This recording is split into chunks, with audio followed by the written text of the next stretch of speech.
abamusekerera ng'afunye ekikadde kye essaawa zino eno yali mu kubeera ng'abasekerera oluvannyuma lw'omukadde okumuyiwa mu Range Rover latest model. Abaana baneno baamira omutima. Nzijukira bulungi nnyo nga nkukolera story ku mwana mulenzi ono we yali nga afunye namukadde we. Era ebifaananyi ne biyita ku social media platforms ez'enjawulo nga balaga bali mu mukwano ogw'ekimmemmette, omukwano bukiisi nga buyitiŋŋana.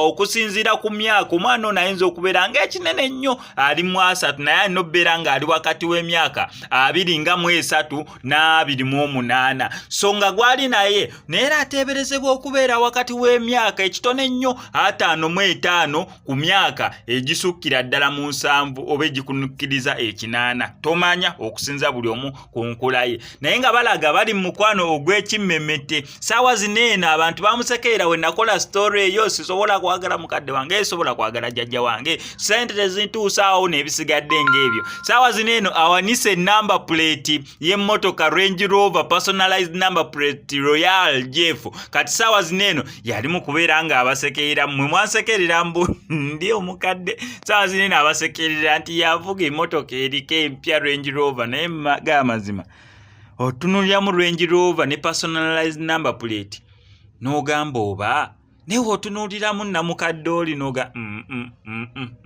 naye oluvannyuma omutima ne gugamba naye ate Range Rover n'ogamba oba naye ate otunuuliramu n'omukadde alina okuwa Range Rover n'ogamba nze nga SMX sigala ngamba sika Range Rover, mbeera mu ka wish kange, mbeera mu ka namukadde kange, mbeera mu ka UAA, naye nga omutima mutebenkevu, ng'omutima mukkakkamu, sinakindi nga nze akeekoledde. Obeera onjagala kampa, kale kampe buwi, naye conditions ez'obwa namukadde nga waliwo emirimu gy'erina okwasaganya mpulira nga tekijja. Wano ku SMX Media tujja sigala tukuwa updates, kyolina okukola subscribing nga notification bell ebisigadde bitulekere.